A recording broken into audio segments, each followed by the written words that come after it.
Hi, this is Vanshika Chauhan and I am working as a legal intern with Lexis & Company, and today I'll be talking about section 71 of IPC. The Indian Penal Code, which is the official criminal code covering all aspects of criminal law, was enacted in 1860 by the Imperial Legislative Council. It consists of a total of 576 sections, and section 71 seeks to limit the punishment of an offence which is made up of several offences.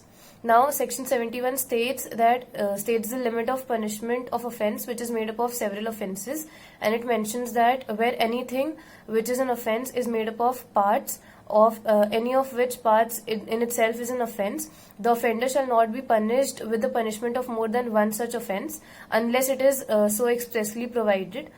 Further, where anything is an offence falling within two or more separate definitions of any law in force for the time in being by the offences which are defined or punished, or where several acts of which one or more than one would by itself or themselves constitute offences, when combined a different offence, or the offender shall not be punished with a more severe punishment than the code which tries him could award for one or any one of the such offences.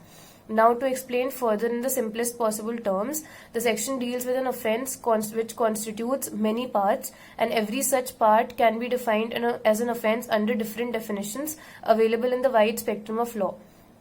And it says that in such a case, the offender should only be charged with only one of such offences, unless it is expressly provided.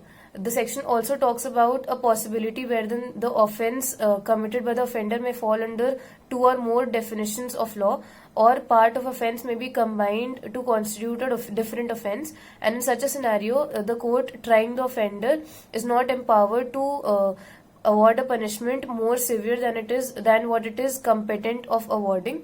This provision of IPC can be read with section 31 of the Code of Criminal Procedure, which provides a structure for sentencing the offenders who have been convicted of several offences all at once. Now, to make it simpler, talking about an illustration, one day Mr. X spots Miss A crossing his house, and he instantly approaches her because he is attracted to her. Now, he makes a sexual advance at her by flirting aggressively and is enraged when she retaliates by slapping him. Later that day, he buys a gun illegally because he plans to find an opportunity to hurt her grievously. Over the next few days, he follows her to her place of work and stands outside her house for hours. He deliberately tries to make her aware of his presence and tries to show her subtly that he is in possession of a gun. Now, tired of being scared by every day, Miss A yells at him when she notices him lurking and insults him using crude languages.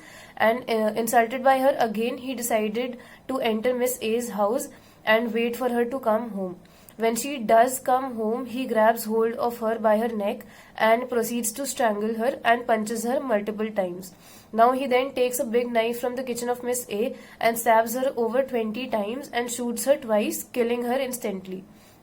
Now, in this case, Mr. X is liable under several sections, and this crime is made up of many parts. At first, he sexually harasses her by making sexually colored remarks, which is covered under section 354A of IPC.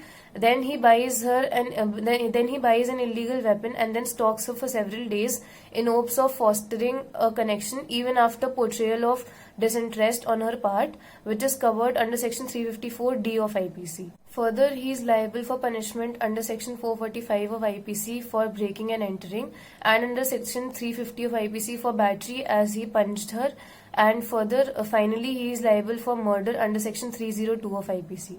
However, when the court is approached in this case, it will be in its power to make Mr. X liable for his numerous crimes, but it will not be empowered to convict Mr. X for each of the 20 stabs and the 2 gunshots he inflicted on Miss A, but the offence will be treated as one in its entirety instead of each stab and shot being treated as a separate offence, and he'll be convicted for the same.